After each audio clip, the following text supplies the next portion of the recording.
The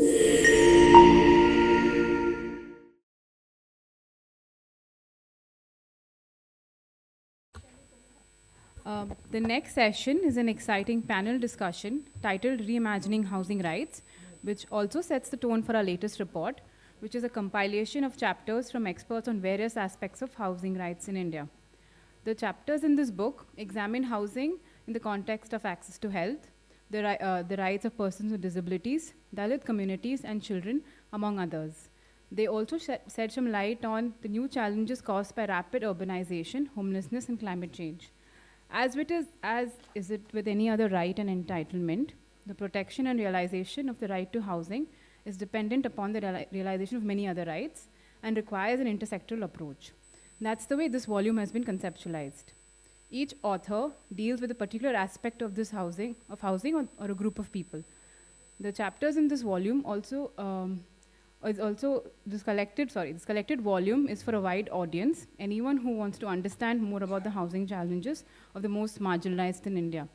It is for organizations and collectives working with women, children, the LGBTQIA community, the aged, among other vulnerable groups, on issues of access to necessities like education and health. We hope that this will foster a holistic view that places safe and secure housing at the very center. Just to start the panel discussion, I would just like all of you all to help me welcome our panelists on stage. Please get your hands together for Beena Palikal, Vanessa Peter, Pallavi Renke, Gautam Bhan, to just join us on stage, please. Okay. I will begin by introducing Gautam, and Gautam will then take the conversation forward and introduce the others. Gautam Bhan is an urbanist whose work focuses on urban poverty, inequality, social protection, and housing. He is currently an associate dean at the Indian Institute for Human Settlements, IIHS, the School for Human Development, as well as the senior lead academics at research. Gautam's research has focused on evictions, citizenship, and inequality, and he continues to work on questions of access to affordable and adequate housing. And Gautam, over to you. Please, you can start by introducing the panelists and take it forward from here. Thank you. Thank you. सभी को नमस्कार और जिंदाबाद. साथियों, सभी को नमस्कार और जिंदाबाद. वो बहुत बहुत मुबारक. और मैं बिल्कुल सीधा चर्चा में चले जाऊंगा क्योंकि हमारे पास वक्त थोड़ा सा सीमित है. I'll go straight into the discussion. और one context I do want to set is ज़्यादातर हम चर्चा हिंदी में ही करेंगे, मगर हमारी एक साथी तमिलनाडु से हैं, तो हम हिंदी कर सकते हैं, हिंदी imposition नहीं कर सकते. So she will speak in English and I will translate for Vanessa when at the end of her work. तो उस टाइम पे थोड़ा इंतज़ार कर दीजिएगा. तो मेरे साथ 3 साथी जो जुड़े हैं, उनके साथ बैठने में थोड़ी सी शर्म आती है, थोड़ी सी, but I have to be very honest. तो मैं तो बस इंट्रोडक्शन को सीधा पढ़ लूँगा यहाँ से. Starting from my left is Vanessa Peter, based out of Chennai. Vanessa has been a housing rights activist, researcher for nearly 20 years, and in 2013 she started the Information and Resource Center for Deprived Urban Communities, a community-centric information hub that's based out of Chennai. Then is Pallavi Renke. Pallavi is an advocate, works on human rights faced by denotified and nomadic tribe communities, and is the state president of the Loktara Bhatke Vimukt Rashtriya Samiti, a national alliance on the DNT communities. And on my immediate left is Beena Palikal, and Beena is the general secretary of the Dalit Arthik Adhikar Andolan and the National Campaign on Dalit Human Rights, and has worked on the intersections of work, livelihood, caste, and housing for many, many years. So it is a wonderful panel to have. और हमारे panel के सामने एक ही सवाल है, and we will go in turn. I'll ask all the panelists to take about 5 or 6 minutes, start on thing there. और वो सवाल यही है कि अगर आवास का अधिकार है, तो इस अधिकार की रचना क्या है, इसके तेवर क्या हैं, इसके पहलू क्या हैं. आजकल जिस माहौल में हम हकों के बारे में बात कर रहे हैं, अक्सर हमारी बात हकों के उल्लंघन से ही शुरू होती है और वहीं सीमित हो जाती है. मगर हक उल्लंघित भी हों तब भी हक ही रहते हैं, और कभी कभी हकों की जो ज़िंदगी है वो उल्लंघन से ही शुरू होती है. तो सवाल हमारा ये है कि अगर हम हकों के बारे में बात करें, उसको इस मौके, इस जगह और इस वक्त में देखें, तो क्या है हमारे साथ जो हक का शब्द, हक की रणनीति, हक की सोच और हक की प्रक्रिया हमारे आंदोलनों को, हमारी जिंदगी को क्या दे सकती है. So the real question we're asking is, when we reimagine housing rights, what does it mean to invoke the idea of rights at a moment when actually their violation feels more present and more powerful, which also means in some ways it is precisely the time to speak of rights. But when we speak of rights, what should we be speaking? What does the language of rights give us? What does the politics of rights give us? What does the practice of rights give us? So in a way, I also, like HLRN's work, want to make this not only about the right to housing, but about rights also per se. And that's where the intersectionality Inakshi talked about comes in, and this weave. So let me start with Bina, and then we'll go down. Bina.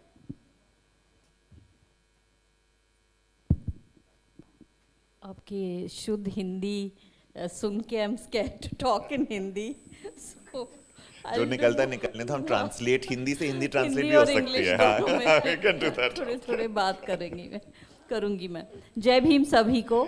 जय Bhim. I'm remembered of a case that we had followed up a couple of years ago. जो एक PhD scholar थी और यहाँ पे दिल्ली में एक university में पढ़ रही थी, और उन्होंने अपने कास्ट नहीं बताया लैंडलॉर्ड को. तो उनका कॉन्ट्रैक्ट था, she had sign the contract I think 1 year 2 years, but कहीं ना कहीं जब एक 6 महीने के बाद उनके फ्रेंड्स आए थे तो बातों बातें में निकल के आया कि वो दलित है. तो जो the owner of the property, उसने आके उनको मारा. He actually slapped her and asked her that why didn't you, and this is in Delhi, and this is not like a 20-year case, like पिछले 7-8 साल में हुआ है ये केस. और उन्होंने कहा कि आपने हमें बताया क्यों नहीं, आपका कास्ट क्यों नहीं बताया. जब आपने घर लिया था तो you should have declared yourself. Now ऐसे कोई declaration नहीं है. There is no law to say that you're declared. That is one case.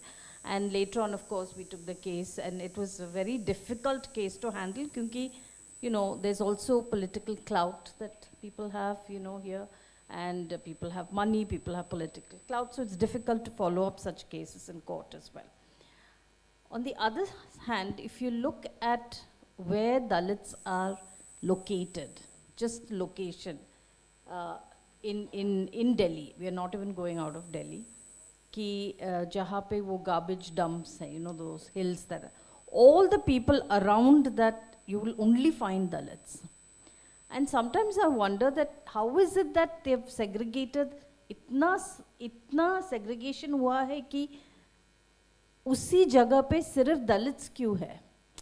I mean, it is not by law. There's no legal provision to say that सिर्फ Dalit वहाँ पे रह सकते हैं. It is not by, I don't know if it is by design, or is it by planning, or is it that as society we have done that.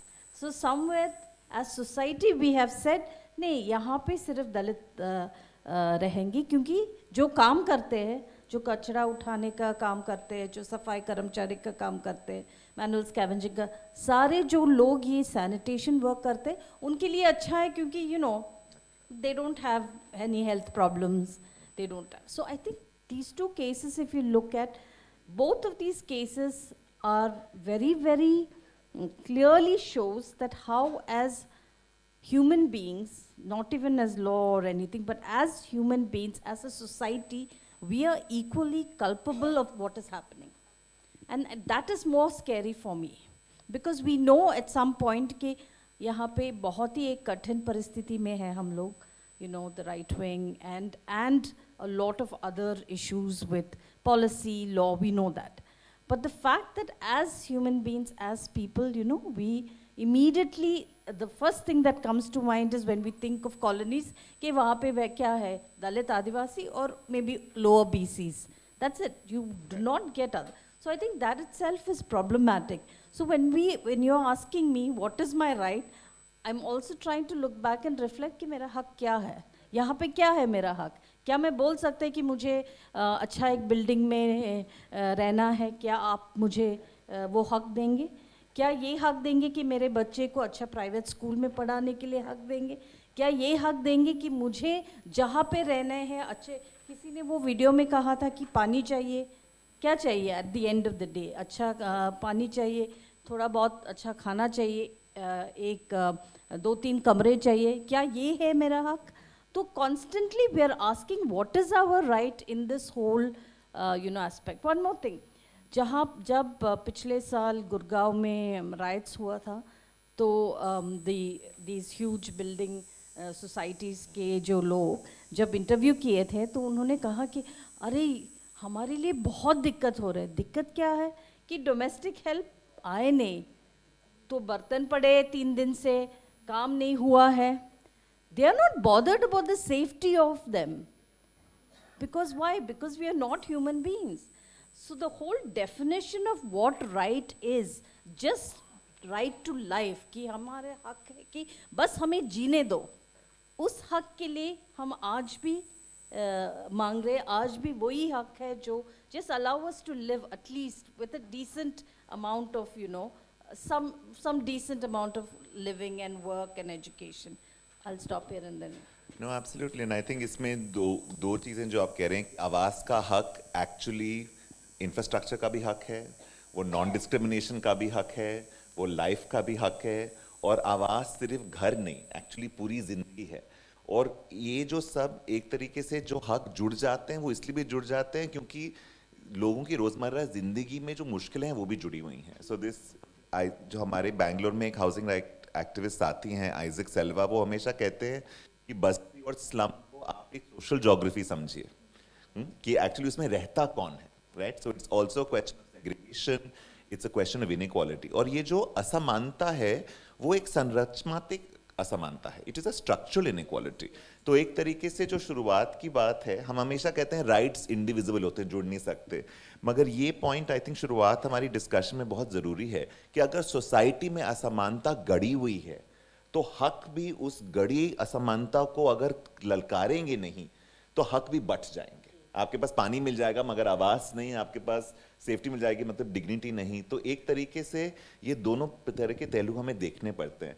तो पल्लवी, आप advocate हो, तो एक तरीके से हक आपके लिए कानून से भी जुड़े हुए हैं, और एक तरीके से बीना भी कह रही है कि सोसाइटी और समाज एक लड़ाई की जगह है, मगर कानून और अदालत एक और लड़ाई का मैदान है.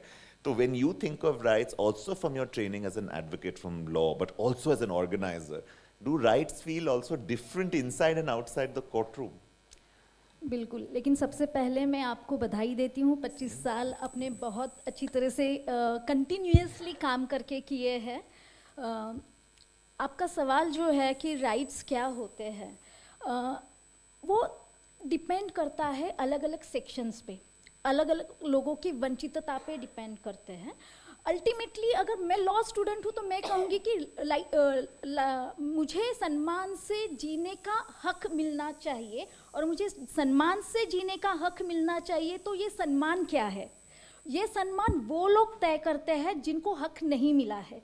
जैसे हमने कम्युनिटी लीडर्स की बात सुनी, बीना मैम ने भी उनके बारे में कहा कि सम्मान से जीने का हक यानी मुझे राइट टू लैंड चाहिए, right to access to health चाहिए, एक्सेस टू एजुकेशन चाहिए, एक्सेस टू रोड चाहिए, एक्सेस टू जो क्षेत्र है विकास के हर क्षेत्र में मुझे एक्सेस मिलना ज़रूरी है. और मुझे तब लगेगा कि मैं सम्मान से जी रही हूँ. अभी मैं जिन कम्युनिटी से जुड़ी हुई हूँ, मैं जिन कम्युनिटीज़ के साथ काम करती हूँ, वो देश का सबसे दुर्बल घटक है और निग्लेक्टेड घटक है, जो है nomadic tribes and denotified tribes. थोड़ा मैं एक बात क्लियर करना चाहूँगी कि लोगों में बहुत गलत होती है कि ये ट्राइबल्स है तो उनको कॉन्स्टिट्यूशनल राइट्स मिलते होंगे. तो कॉन्स्टिट्यूशंस के जो भी लैंड राइट्स है, जो भी मतलब मिलने चाहिए, वो उनके पास जाते होंगे, लेकिन वो ट्राइबल्स नहीं है. उनके नाम में ट्राइब लगा हुआ है, पर ये लोग बहुत सारे स्टेट्स में ओपन कैटेगरी में है, जनरल में है. तो उनके लिए राइट्स ये अलग अलग हो जाते हैं. लोगों को मतलब हम सोचते हैं कि उनको तो मिल रहा है, कॉन्स्टिट्यूशनल राइट्स मिल रहे हैं, वो नहीं ले पा रहे हैं. पर ये एक कम्युनिटी ऐसी है जो देश की 20% आबादी है कि जो हक से पूरे कॉन्स्टिट्यूशनल राइट्स से दूर है। क्यों है? मैं अभी गाड़िया लोहार है, सपेरा है, जोगी है, या फिर बंदर घुमाने वाले थे, जो बैर घुमाने वाले थे, मतलब जो पशुओं पे आधारित उनकी जिंदगी थी, ट्रेडिशनल ऑक्यूपेशन है। क्योंकि नॉमेडिक ट्राइब्स की एक लंबी धारा रही है विभिन्न संस्कृति की। एक कानून आया स्वतंत्र देश में कि wild life cruelty act and forest act आया, जिनकी वजह से इनके सारे हक छीने गए। और ये हक लाइवलीहुड से जुड़े हुए थे, ये हक वनों से जुड़े हुए थे। और ये जब कानून आया तो उनको दूसरा कानून नहीं लाया गया कि जो उनके विकास के बारे में सोचेगा, जो इनको वनों से दूर कर रहा है, जो उनको उनके ट्रेडिशनल ऑक्यूपेशन से दूर कर रहा है ये कानून, पर उनको जो अल्टरनेटिव ऑप्शन देना चाहिए रहने का या फिर काम करके जीने का, सम्मान से काम करके जीने का, वो उनको नहीं दिया गया। अभी गाड़िया लोहार की कम्युनिटी बहुत, मतलब हम दिल्ली में देखते हैं तो इतनी बुरी हालत में है। जो राजस्थान से आए हुए, जो कहते हैं कि हम महाराणा प्रताप से जुड़े हुए हैं, उनके वंशज है, क्योंकि वो महाराणा प्रताप ने उनको राजाश्रय दिया था। पर अभी जो ग्लोबलाइजेशन है, प्राइवेटाइजेशन है, उसमें गाड़िया लोहार का जो ट्रेडिशनल ऑक्यूपेशन है वो क्या काम कर सकता है? कुछ नहीं काम कर सकता है। जो लोहे के औजार बनाते हैं, तो उन अपग्रेडेशन ऑफ स्किल भी जीने के हक में आता है। क्योंकि वो जिएंगे कैसे जब आप उनको अपग्रेड नहीं करोगे? तो फिर वो जाके स्लम्स में जाके रहते हैं। तो इन लोगों की जब तक हम हिस्टोरिकल पार्श्वभूमि नहीं देखेंगे, जैसे दलित्स और आदिवासी है कि उनको, आदिवासियों को एक है कि जियोग्राफिकल आइसोलेशन का स्टिग्मा है, दलित्स को अनटचेबिलिटी का स्टिग्मा है, नॉमेडिक एंड डिनोटिफाइड ट्राइब्स को जो स्टिग्मा है वो बेगरी एंड क्रिमिनलिटी का, क्योंकि they were treated as born criminal in British era. तो इसके बारे में लोग सोचते ही नहीं है, और इसके वजह से उनकी जो वंचितता आती है वो, अगर हम सोचेंगे तो हक के दायरे में बहुत बड़ी हो जाती है। क्योंकि इसके बारे में अभी तक लोगों को भी नहीं पता है और सरकारों को भी नहीं पता है। तो इनके लिए ये सारी चीज़ें और कठिन और चुनौती वाली हो जाती है। तो पल्लवी, जो आप बोल रहे हो, मैं आपको एक छोटा सा फॉलो अप सवाल पूछना चाहता हूँ, वही जो मैंने आपसे पहले पूछा था। जब आप राइट्स के बारे में सोचते हो और जब आप कानून के बारे में सोचते हो, आप अदालत के बारे में सोचते हो, क्या इस वक्त आप इन दोनों को जोड़ पा रहे हो कि नहीं? देखिए, मैं आपको एक बात बताती हूँ। हम महाराष्ट्र से, मैं महाराष्ट्र में काम करती हूँ। मैंने जैसे कहा कि कानून और हक है सम्मान से जीने का, बिल्कुल है। तो हमें, अगर हमारे कॉन्स्टिट्यूशनल राइट्स इन्फ्रिंज हो रहे हैं तो हम कोर्ट में जाएंगे और कहेंगे कि हमारी बस्ती उजड़ रही है, हमें कहीं पे तो ऑल्टरनेट रहने का आवाज़ दिया जाए या हमें सेटल किया जाए। महाराष्ट्र की जो मोस्ट प्रोग्रेसिव स्टेट है, मोस्ट प्रोग्रेसिव स्टेट्स, मैं बहुत रिस्पॉन्सिबिलिटी के साथ कह रही हूँ कि जो मोस्ट प्रोग्रेसिव स्टेट्स है, जिसमें बहुत सारे कानून लैंड्स के बारे में बनाए गए और ऐसे कानून भी बनाए गए जो बाद में देश ने अडॉप्ट किए हैं। तो ऐसे स्टेट में अक्सर, हालांकि ऐसे है कि नासिक जैसी सिटी है जो मुंबई से हार्डली 3 घंटे के इसमें है, वहाँ पे एक नॉमेडिक कम्युनिटी लास्ट 30 ईयर से रह रही है। रोड का काम शुरू हो गया तो उनकी बस्ती उजाड़ दी गई, क्योंकि वो रोड के दायरे में आ रही थी। जब हम कोर्ट में चले गए और कहा कि इनको, ये 30 साल से यहाँ रह रहे हैं, तो सरकार ने इनको अल्टरनेट रहने की सुविधा देनी चाहिए। तो कोर्ट ने भी माना और कोर्ट ने सरकार को पूछा, आप इनको क्यों नहीं दे रहे? तो सरकार ने कहा, हम इनको नहीं दे सकते क्योंकि इनके पास कोई भी टेरिटोरियल डॉक्यूमेंट नहीं है जो प्रूव कर सके कि ये नासिक के रहवासी है। मतलब उनके पास वोटिंग कार्ड्स हैं, पर वोटिंग कार्ड्स के सिवा दूसरे कोई कार्ड्स नहीं, दूसरे कोई आधार नहीं है जिसके आधार पर हम योजनाएं देती है। जैसे हाउसिंग की योजनाएं होती है, वैसे हमारे महाराष्ट्र में बहुत सारी योजनाएं नॉमेडिक ट्राइब्स के लिए बनी हुई है, पर वो योजनाओं का लाभ ये कम्युनिटीज़ नहीं ले सकती है क्योंकि ये घुमंतु कम्युनिटीज़ है, वो कभी एक जगह पे स्थिर नहीं हुई है। तो इनके पास 50 साल पहले का महाराष्ट्र का रहीवास का, डोमिसाइल का प्रूफ मिल ही नहीं सकता है, और अगर वो नहीं मिल सकता है तो वो आवास की योजना का लाभ भी नहीं ले सकते। तो राइट्स और ये जो कोर्ट का जो है, इस चक्कर में इन लोगों का बहुत मतलब हम एक्टिविस्ट का भी, हम लॉयर्स का भी, सरकार की बहुत चुनौतियां हमको फेस करनी पड़ती है कि सबसे पहले हमें लगता है कि इनके टेरिटोरियल राइट्स जो है वो एस्टेब्लिश होने चाहिए, और उसके लिए फिर बाद में हम सारे राइट्स जो है वो दे सकते हैं, हक जो है वो दे सकते हैं। और आप यही पहलू मैं सामने करना चाहता था, क्योंकि HLRN का काम और बाकी आंदोलन का काम ने हकों के बारे में हमेशा कहा है। एक है कि हक आपका क्या है, दूसरा है कि हक कौन ले सकता है, और इसमें पहचान, नागरिकता, मगर तीसरा सवाल हमेशा होता है कि हक का भी एक भूगोलिक चरित्र होता है कि आप हक कहाँ ले सकते हो। क्या आप नरेगा का हक गांव में ले सकते हो कि शहर में? क्या आप शहर का हक बस्ती से ले सकते हो कि सिर्फ कॉलोनी से ले सकते हो? क्या अगर डोमिसाइल के कागज ना हो तो ये हकों का जो ज्योग्राफिकल कैरेक्टर होता है, जो एक स्पेशलिटी होती है, वो बहुत अक्सर क्या होता है कि वो हकों का उल्लंघन को जायज मान लेती है। क्योंकि लोग आपसे कहेंगे आपके हक हैं, आप नागरिक हैं, संविधान है, मगर आप हक यहाँ नहीं ले सकते। एक बहुत फेमस केस होता था कि जब राइट टू एजुकेशन निकला और उस पर कहा गया था कि स्कूल से 2 किलोमीटर के दायरे पे आपको एडमिशन लेना पड़ेगा, और बस्ती ने सवाल पूछा कि हम स्कूल के तो 1 किलोमीटर दूर हैं, मगर आप हमारा एड्रेस को 1 किलोमीटर दूर मांगो कि नहीं। It's a very famous case in the Punjab high court, which is can you give right to education on a legal geography और अ ज्योग्राफी। तो एक तरीके से ये आपकी बात से फिर से अब, और जो घुमंतु कम्युनिटी है वो ये स्पेशलिटी का सवाल बिल्कुल सेंट्रली पूछती है कि क्या हमें एक जगह रेजिडेंट होना है जिसके पहले हम सिटीजन हो सकते हैं। आप नागरिक हो सकते हो मगर निवासी नहीं। और एक तरीके से और नागरिक और निवासी के बीच में भी हक एक तरीके से धुल जाते हैं। थैंक यू सो मच पहले भी। Vanessa, coming to you, you know, 20 years of thinking about questions in Chennai, you've looked at questions of a changing city, you've had evictions, but also to reflect a little bit on how you've seen your relationship with rights change over the years. Okay. First of all, I would thank you for the opportunity. And so one of the things that I wanted to, because you were talking about what rights is, first of all, we should talk about human dignity. We should talk about the existing narratives. What is happening is often informality is construed to be illegal. That's the problem. Why are we calling them encroachers? Why not settlers? There was a case, in Chennai where the government of Tamil Nadu had to submit an affidavit to the Madras High Court where they mentions the word slum is, this particular slum comprises of antisocial elements. This is in the it's in the affidavit of government of Tamil Nadu. Secondly, even till date, when there is a person who dies in street situation, they're called care of platform. So there are problems. One, we should talk about human dignity. That is something that should be the focus. Secondly, challenge the existing narratives. We talk about climate resilience. I think it's high time we talk about climate justice. So in the name of, in Chennai or in Tamil Nadu across, the most poor or the most marginalized communities are often branded as illegal encroachment on water bodies. And what happens every time Chennai gets flooded, at least 5,000 families get evicted. All in the name of environment, and unfortunately the discussion of, or the perspective or the narrative of the existing environmental groups in Tamil Nadu, or I think you would agree in many parts of the country, is an elitist perspective.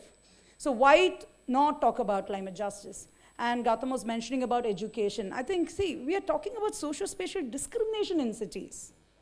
And in Tamil Nadu, at least I can throw some statistics, at least in Chennai, over the last 30 years, 60,000 families were evicted, forcibly evicted from the heart of the city and resettled in the peripheral areas of the city. And when we discuss with communities, the first thing that they say is, when we were back in the village, we were in cherries. Okay, cherries are basically Dalit hamlets. And today we come to the city, we think of social mobility, we have somehow managed to construct houses. We have invested our entire lifetime savings into these houses, and where are we today? Thrown again out of the city, 2 cherries. So this is we need to incorporate all of this in our conversation. Coming back to the right to education power, even as we speak, there are children in Chennai who travel 40 kilometers a day, one way to access education. Because when we plan for resettlement, when we plan for housing, we are just looking at it as 4 walls and a roof. So I think it's time that we challenge these existing narratives. We talk about the human dignity approach. We talk about, bringing about legislation that will challenge the way people are being criminalized and stigmatized. have you ever wondered, you were talking about law. I thought it is at this juncture we need to also talk about the laws. When we did an analysis of the various slum acts across the country, what are the definitions you find? People living in squalid situation, people living in congested situation, people living in low-lying area. And there are also, in Tamil Nadu, again, we say that slums are danger to the neighborhoods. Okay, so when we have our legislations which continue to criminalize communities, we need to challenge these. We need to reimagine the language of law. No more encroachers. No more, people who are residing in slums or bastis, as you call it, are not dangerous for people. And the Central Act also talks about the word morals. I don't know why. So I think, these are acts that came in 50s and 70s, and yet we are discussing the same thing so many years later. I think it's very important to look at justice from the rights of the community.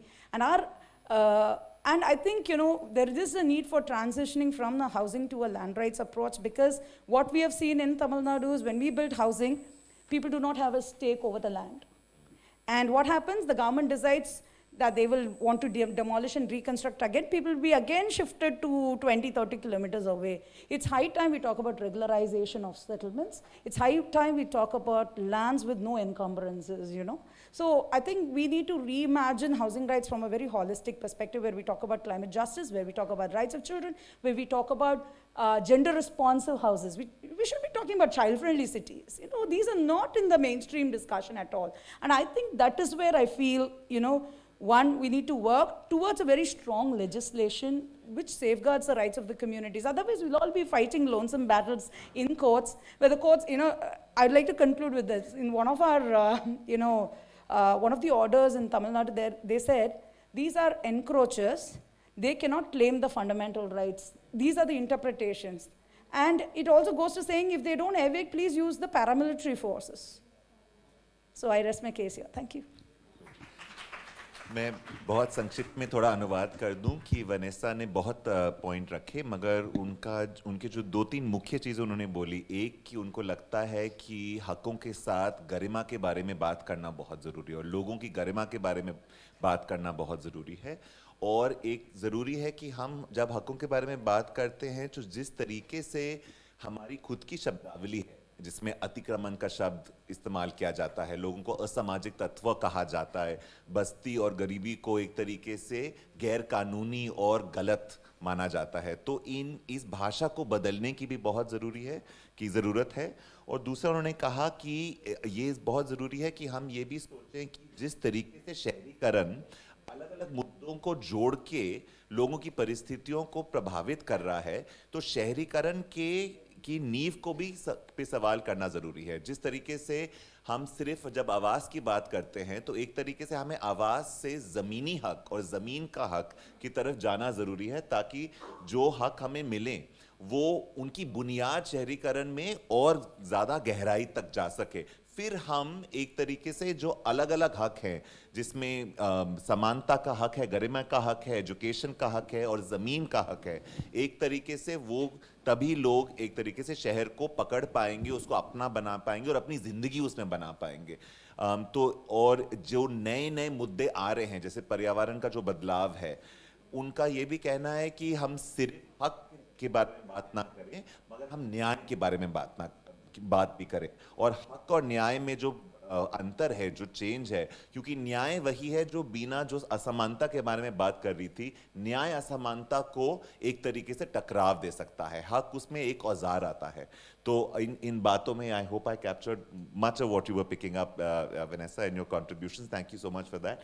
Beena, I want to come back to you to close on, and because we're coming in time, to also then ask you to, we've had 2-3 तरीके की नई सोच और नई परिकल्पना सामने आ रही है। एक कि आवास का हक सिर्फ घरों के बारे में ना हो, दूसरा कि आवास के हकों की रणनीति सिर्फ कानूनी रणनीति ना हो, तीसरा कि ये शहरीकरण और जगह से बहुत जुड़ा हुआ है। So our strategies are different, our language is different.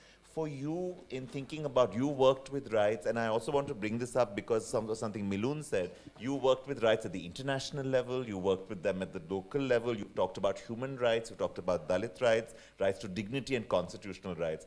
What is for you right now in your work,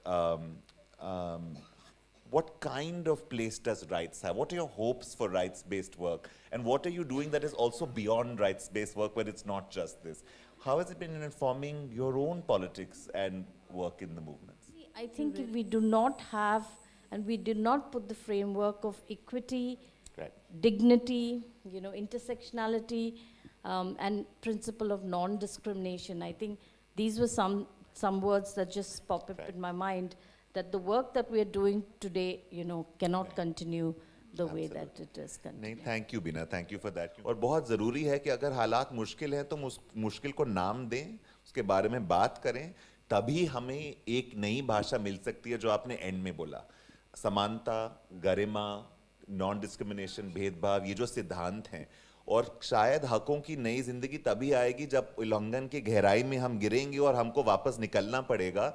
सब लड़ाई की शुरुआत इन्हीं मौक़ों से होती है, बट इसलिए इन मौक़ों में ये बहुत ज़रूरी है कि हम अपने आप से ना छुपें. तो इसलिए मुझे लगता है कि 25 साल HRN के मौके पे भी ये मुबारक बात है कि आज की लड़ाई जो है उसको हम सामने देख के, उसको नाम देख के, फिर हम अपनी जो क्रांति है उसको शुरू करें. तो I want to also say it is important not to turn away from the moment, not to turn it from the reality of the struggle. So it's only in naming it that resistance can begin and take those holds, and that is also what 25 years means, to reflect quite honestly. So I'll end the discussion here. Thank you all three so much. एक चीज़ मैं कहना चाहूँगा, just to mention, because अभी ये किताब launch होने वाली है, is to say कि इस किताब में एक chapter is also written by one of the comrades that we lost this year, and whose work in some ways also gave us a language around disability and rights and work. तो अनीता घाई का एक chapter है इस किताब में on आवास, disability and access, और मैं चाहूँगा 1 सेकेंड की हम उनकी याद में एक round of applause दें to acknowledge the work, the seminal contribution which he had made, and just to bring that in many ways. और अब वापस रिपोर्ट लॉन्च पे और मुबारक पे, and thank you very much, और फिर से HRLN को बहुत मुबारक. Well, thank you so much, Gautam. I mean, I would request you all to continue to just... thank you very much, Vanessa, Beena, Pallavi, and Gautam, for this wonderful discussion. I think I tried to take as many notes as I could, but just to sort of... Gautam has already summed it up, but just to sort of, again, try the discussion together. Gautam has wonderfully set the context for the discussion by actually asking about the language and the vocabulary and the limits to what human rights are and what they should be, while Beena stepped in by talking about how segregation was not by design or planning, but indeed actually by society, and that is visible in every aspect of many people's lives, many communities' lives. Pallavi shed some light on the work, on the challenges the Ghadiya Lohars continue to face after decades of living in inadequate housing, and how the state has still not recognized their rights. Vanessa also flagged the ongoing evictions and also the threat of evictions many communities continue to face under the guise of disaster management. And also how it was wonderful how she highlighted that housing now needs to be also looked from the perspective of land, so that the communities actually get ownership of what they've been fighting for so long. And thank you again, Gautam, for mentioning Anita. And I think it's very important that we remember her for her contributions. Before we move ahead, I would like to call Inakshi to come in and introduce the book that we have all gathered here today as well. And Inakshi is here, but also if I can join some of the invite some of the authors who are here with us today on stage, please. Can all of you join me in welcoming Abhijit Das, Indu Prakash Singh, Mukta Nayak, Diksha Gujral, and Karuvaki Mohanty, who are all here today with us. So please join us so that we can officially launch the book. Thank you very much. Anagha, तो मुझे किताब लिखना अच्छा लगता है, सबको पता है. तो जब 25वां सालगिरह की बात हुई थी, we didn't think we may have such a nice, beautiful gathering, कितने लोगों को हम जोड़ पाएंगे, साथ ला पाएंगे. तो मैंने कहा एक काम तो हम कर ही सकते हैं कि एक किताब तो निकाल ही सकते हैं. We didn't even know if we would have the money. So in my usual style मैंने सबको emotionally blackmail किया फ्री में लिखने के लिए. तो फ्री में ये सब and सब लोग, they are such just amazing people who know their subject, they are specialists, And they all sat, they did this work in this last 1 year. We've worked very hard to bring out a book that looks at housing rights in an intersectoral approach, bring in a lens of children's rights, look at gender, look at human rights, look at Dalit rights. We've tried the migrant labor issue. So first and foremost, I want to thank you all for letting me emotionally blackmail you. and force you to write your chapters for us.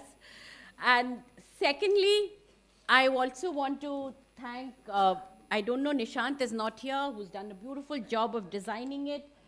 My own team, whom I bulldoze all the time to read and reread and help me to look at the typos. So, please, all of you all can just maybe unwrap the book, and for your contribution to this book. It wouldn't have been possible without you all.